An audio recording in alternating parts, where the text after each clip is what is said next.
ఓం గం గణేశాయ నమ. ఓం గం గురుభ్యో నమ. ఓం శ్రీ మాత్రే నమ. అంటే అమ్మ, ఆత్మ సాధన చేసే వాళ్ళకి కొన్ని ఫస్ట్ స్టార్టింగ్లో చాలా అవరోధాలు వస్తుంటాయి.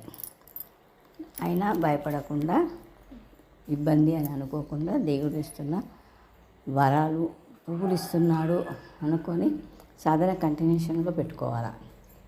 అలా పెట్టుకుంటే మనము 10 అడుగులు వేస్తే ఇంకో 20 అడుగులు దేవుడు ముందుకు వస్తాడు. అప్పుడు మళ్ళీ ఇంకొక 10 అడుగులు వేస్తే మళ్ళీ ఒక 20 డబల్ అన్నమాట. అలా అలా గమ్యం చేరుకుంటాం. అది ఎప్పుడు చేరుకుంటామో అనేది మన పైన ఉంటుంది. 12 సంవత్సరాలు పట్టచ్చు, 40 సంవత్సరాలు పట్టచ్చు, 3 సంవత్సరాలే పట్టచ్చు. అది మన పైన సాధన తీవ్రతరం చేసేదాన్ని బట్టి ఉంటుంది. ఎక్కువ చేస్తున్నామా, తక్కువ చేస్తున్నామా. అంటే బాగా చేస్తున్నామా అనుకో, చాలా సాధన అభివృద్ధిలో ఉందనుకోండి, అప్పుడు ఏమవుతుంటుందంటే ఆత్మ కొంచెం ప్యూరిటీ అయ్యి, దేహ సాధన వేరు, మళ్ళీ ధ్యానం చేసే అనుభవాలు వేరు, ఆత్మ సాధన వేరు. అప్పుడు మనము ఒకటి అనుకుంటున్నాం, ఒక గులాబీ చెట్టు పెడితే బాగుండు, కానీ తీరట్లేదు, తేవట్లేదు. అది ఆటోమేటిక్గా ఎవరో పట్టుకొచ్చిస్తారు. గులాబ్ జామ్ తినాలనిపిస్తుంది, తినడం అవుతలేదు, చేసుకోవడం అవుతలేదు. ఎవరో చుట్టాలో, ఫ్రెండ్సో, కూతురో, కోడలో బాక్స్లో పెట్టుకొని గులాబ్ జామ్ తీసుకొస్తారు. అయ్యో, నేను ఎన్ని రోజుల నుంచి అనుకుంటున్నాను అంటారు. అలా చీర కొనుక్కోవాలి, ఫలానా బాగుంది ఆ చీర, అవ్వట్లేదు, మర్చిపోయి ఉన్నాం. మనం అనుకున్నాం, మర్చిపోయాం. అయితే అనుకోకుండా షాపుకి పోయినప్పుడు ఆ చీర మనం కొనడం అవుతుంది. అట్లా అన్నమాట. ఏ ఉద్యోగం రావట్లేదు, ఎప్పుడో ఒక ఫలానా దాంట్లో ఉద్యోగం వస్తుంది, బాగుండని ఒక అతను అనుకున్నారు.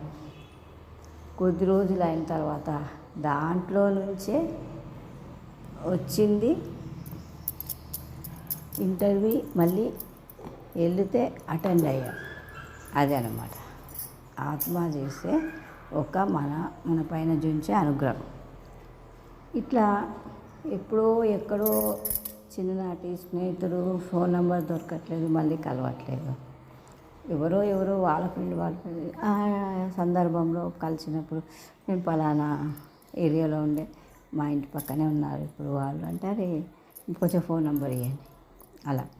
అట్లా 1 కాదు, 2 కాదు, 3 కాదు, 4 కాదు, చాలా మిరాకిల్స్ ఇలా అవుతూ ఉంటాయి అన్నమాట. ఆత్మ సాధనలో మనము కొంచెం ముందు పోతుంటే ఫస్ట్ చిన్నవి మనకు ఎదురుపడతాయి. మళ్ళీ అనుకోకుండా ధ్యానం చేయాలనిపిస్తుంది. ఆ ధ్యానంలో చాలా ప్రశాంతత వస్తుంది. మనం అనుకోము ఇంత ప్రశాంతంగా ఉన్నామని. అంత ప్రశాంతంగా ఉంటాం. ధ్యానం నుంచి బయటికి రాబుద్ది కాదు. ఇంకా మంచి పనులే చేయాలనిపిస్తుంది. మన చేత ఆత్మ చాలా మంచి ధర్మకార్యాలు చేయనిస్తుంది. అవి అమ్మ సిమ్టమ్స్. ప్రస్తుతం అమ్మవారికి జై.